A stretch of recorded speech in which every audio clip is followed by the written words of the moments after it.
Assalamu alaikum, dear friends. How are you? I welcome you here on my training channel. My name is Abdul Khalik. Dear friends, look, we are trying to get better and better financially and in many other ways, socially, politically, and that's all fine. But at the same time, we need another thing as well. That is called the mental strength. It is something beyond doubt that we want to become physically strong and we should be one, which is very good. But it is even more important that we are strong mentally because a person with a weak mind, no matter how resourceful they are, will remain in a state of fear. This might happen, that might happen, and they will not be able to muster enough sort of strength to face and cope the challenges of the life. So, dear friends, it is very, very important indeed that we do try to become a mentally strong person. That is essential. That must be kept in the priorities.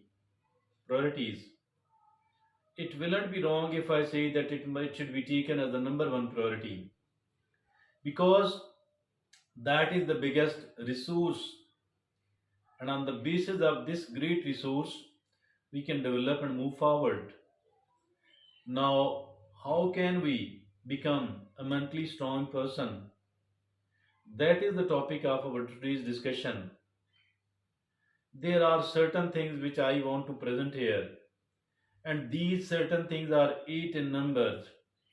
The eight of these things, these make us very weak mentally, and if at all we are very weak mentally, we are weak in every respect. So, my dear friends and fellows, I think we should try to look upon ourselves. If I am having any of those eight weaknesses, I should try to eradicate it. So, my dear friends and fellows, let's talk about the eight of these items which are making us, keeping us mentally weak person. First of all, it is living in the past. Each one of us have a past. Nobody is without that. As for the past is concerned, maybe many of the people have lots of regrets about their past. They think, I should not have done it. Why did I do that? And why I failed to do this thing. So there are certain types of other regrets as well. I think we need to make any sort of compensation or seeking apology from a person with whom we might have done something bad intentionally or unintentionally, and otherwise we don't need to have any other regret at all. Rather, we need to learn as much as we can from our past life. There are certain people who are of the view that their previous life was a very good one. They were very happy and comfortable. They were very secure, but today they are not. I think these people should think that the life is always changing, and the impermanence and the change, that is the biggest ever factor in the life. The only thing which is permanent, that thing is called change and nothing else. So, dear friend, I think we shouldn't be living in the past at all. We need to learn from the past. We need to plan for the future, but we need to live in the present. Don't live in the past at all. So, that is the number one thing. And the number two thing is avoiding discomfort. People are seen avoiding the discomfort because nobody want to step outside of their comfort zone. Everybody want the easier thing for themselves, the comfortable thing for themselves. So I think that what is needed here is that we should not be. So, dear friends and fellows, we should always be looking for staying outside the comfort zone at least some of the time, for some of the time, on a regular, on a daily basis, because this keeping ourselves in the comfort zone makes us a mentally weak person. If we want to become a mentally strong person, we need to step outside the comfort zone, and that too willingly and happily, not otherwise. So the third thing, that is constantly seeking approval. I think seeking approval from others, that is fine, but constantly seeking the advice from the experienced and the intelligent people is a good thing. I think that we need to seek the positive criticism, we need to seek the feedback, but despite all that, as far seeking the approval or the validation from other people for all the time, that is not a good option at all. It does makes us mentally a weak person. Now, the fourth thing, ignoring personal growth. Growth is important as for our livelihood, our business, our job, our social life, and all the other life. But at the same time, but even more importantly, it is more important for me, for you, for all others, that we need to grow personally. I need to develop myself as a person. You need to develop yourself as a person. We are our extremely important asset. Nothing, rather all the things combined which we are possessing, if put on the one side of the scale, on the other side we are alone, I think still we are far more precious than all the assets. I think, keeping in view this example, I need to develop myself personally. You need to develop yourself personally.